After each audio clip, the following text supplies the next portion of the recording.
근데 그 수원에서 일어난 집단 폭행 사건은 지난 주말 사이에 일어난 사건이잖아요. 그런데 이 학교마다 근데 이른바 그 학폭이라고 해서 학교 폭력 대책 자치위원회 조사가 이루어지기 때문에 이 사건도 이루어질 것 같아요.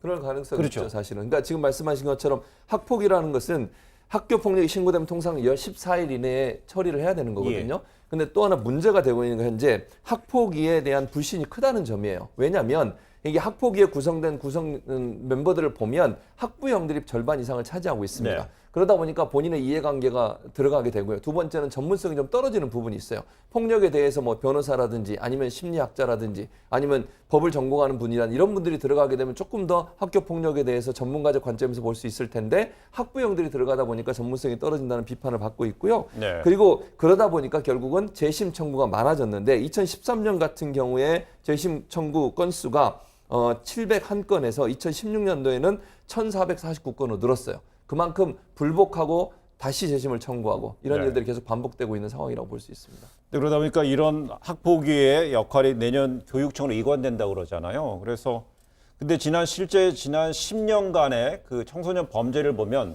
폭력 범죄와 성범죄 등 강력 사건 비중이 늘어난 것으로 나타나고 있습니다.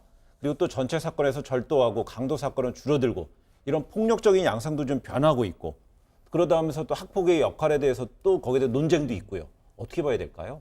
그러니까 이게 늘어난 숫자도 지금 말씀하신 것처럼 2019년도 사법연감이라고 해서 법무부에서 만드는 연감이 있는데요. 폭행 사건 같은 경우에 2009년도에 465건이었어요. 465건이었는데 이게 지난해만 해도 1779건으로 약 4배가 증가를 했고요. 상해 사건, 이거 청소년들이 하는 겁니다. 청소년들 같은 경우에 범죄 2009년도에 1255건에서 지난해 1341건으로 늘었어요. 그러니까 그만큼 폭행 사건이 점점 늘어나고 있고 아이들이 이제 덩치가 커지잖아요. 우리가 식생활이 바뀌면서 그러다 보니까 이런 좀 그 강력 범죄라고 우리가 얘기하는 폭행이나 상해 사건들이 점점 늘어나고 있고 우리가 예전에 봤던 절도 같은 이런 소규모의 범죄 행위들은 줄어드는 양상을 보이고 있어서 소년법에 대한 폐지 논란도 이 부분과 연관돼서 논란이 되고 있는 상황입니다.